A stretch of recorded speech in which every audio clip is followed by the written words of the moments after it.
Welcome to the CarbSmart Podcast, where your decision to embrace low-carb nutrition becomes a fun and delicious lifestyle.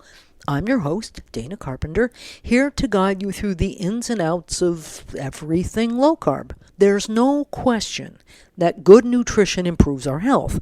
Heck, many type 2 diabetics do away with all need for medication by eating low carb.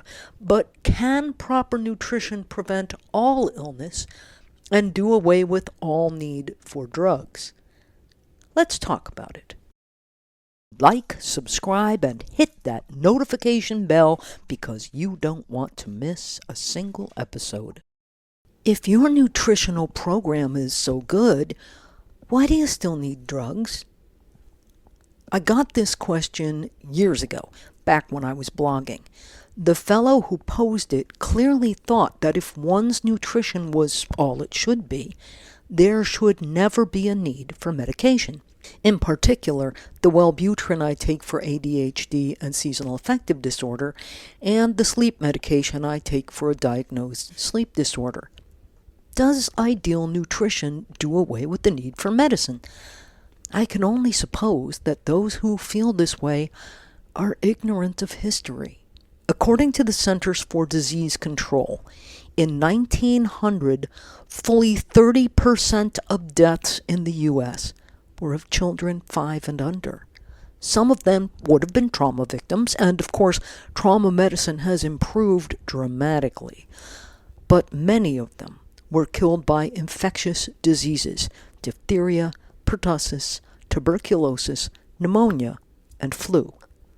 Between vaccination and antibiotics, the rate of death from these diseases has plummeted. This is the main reason that average lifespan has increased so dramatically. But was the American diet ideal in 1900? Not by our standards. The American rate of sugar consumption was 90 pounds per capita per year, about half of what it is today, but still higher than it had historically been. Certainly, people ate bread, potatoes, and other concentrated carbs. However, soda intake was 12 bottles per year, and the bottles were far smaller than the 20 ounces common today. How old am I? I'm so old I can remember 6-ounce bottles of Coca-Cola in Coke machines. Processed food was far less common. Home cooking was the standard. Frozen food and fast food didn't exist. Highly processed seed oils were not a thing. Home gardening was more common, especially during the Great War when victory gardens were urged. Yet, people were dying young. So let's go back further. Let's go back to the Middle Ages. In 14th century Europe, sugar consumption was limited to the wealthy.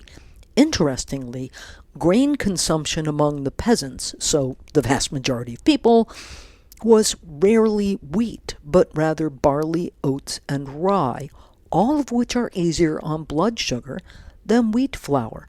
2. Bread eaten by the peasant class was made from more coarsely ground flour than that for the nobility, since food was meant to accord with one's social status. This would have blunted the blood sugar rush as well. Porridge was common and was made with cracked grain, again yielding a milder blood sugar increase than today's rolled oats or, heaven forbid, flavored instant oatmeal, cream of wheat, or grits. Cheese was a common source of protein and was all made from grass-fed raw milk. Fish were staple foods, whether from the ocean, rivers, or streams. Beef was eaten when a cow became too old to milk, mutton when a sheep was too old to milk or to be sheared, and chickens when they were too old to lay. Pigs being hardier and more able to scavenge and defend themselves, pork was popular. Again, all of this would have been organically raised, mostly grass-fed meat. Vegetables included cabbage, beets, turnips, parsnips, cucumbers, and greens, all low-carb. Potatoes had not yet been imported from the New World. In Northern Europe, the most common fruit was the apple. Southern Europe had a wider variety. Of course, all of these would be organically grown and pesticide-free and would not have been bred for higher sugar content the way modern fruit has been. Though there were vendors of pre-cooked foods, there was no processed food as we know it. There was quite a lot of fasting. Wednesdays, Fridays, and Saturdays were declared fast days by the church. Everyone fasted until 3 p.m. If intermittent fasting is as beneficial to health as many believe, and I do it, that would have bolstered health as well. Add to this the dramatically higher level of exercise people got simply by living in a world where you got around on foot, and most work, from farming to housework, involved physical labor. You'd think they'd be healthy, and no doubt many were. Yet when the plague came around, they died. They died in droves.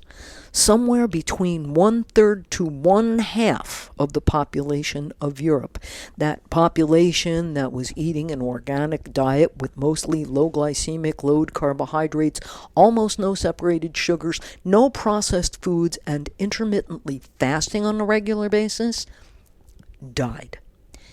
Yet, being a bacterial disease, plague can now be cured with antibiotics. Smallpox killed millions, with records as far back as Egypt in 1570 BCE. Even more people were left scarred, some hideously. Smallpox is, of course, now extinct, thanks to centuries of vaccination. What about non-infectious diseases? What about chronic conditions?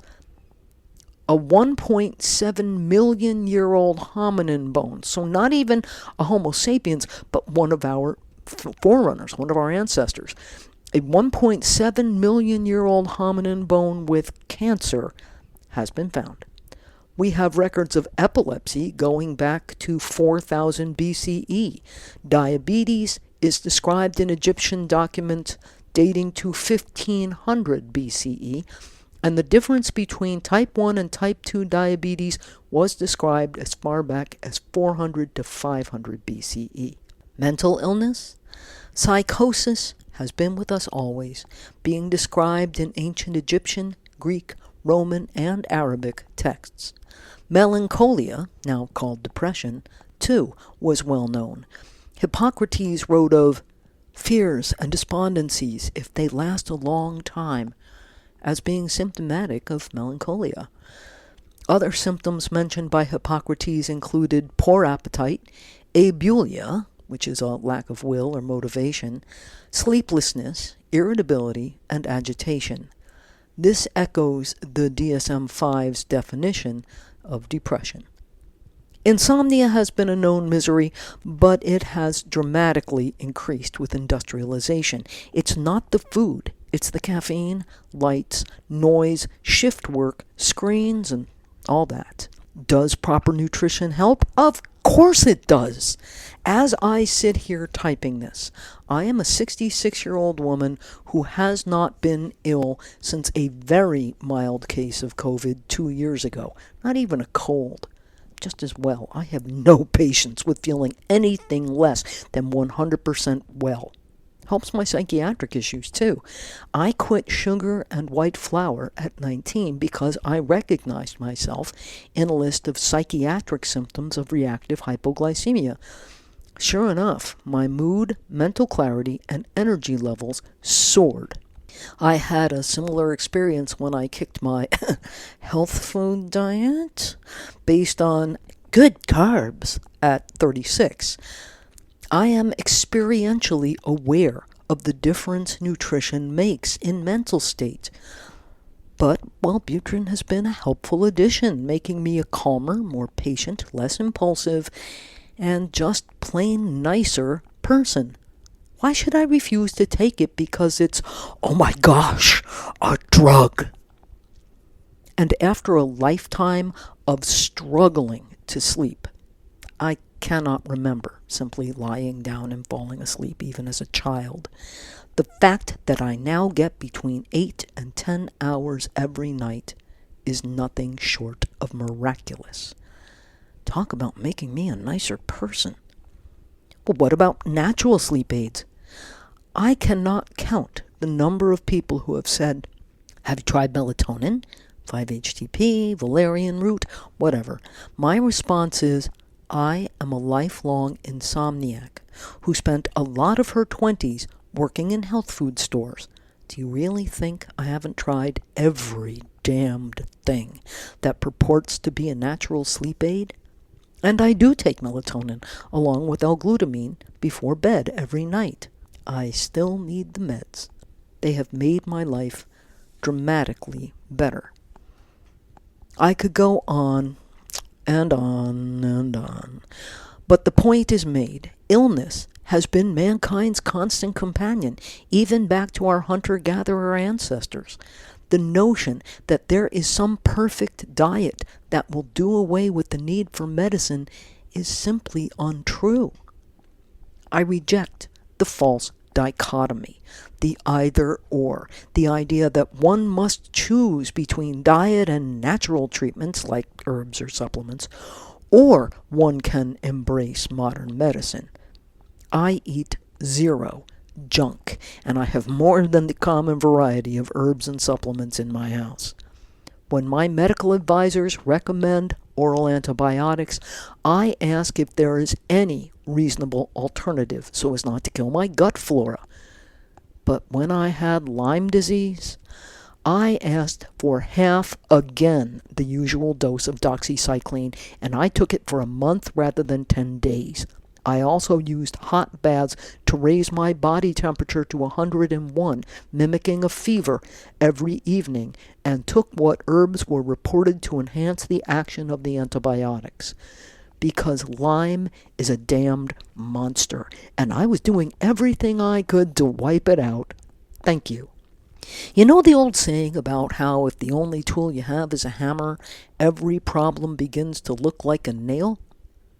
I decline to keep only one tool in my toolbox.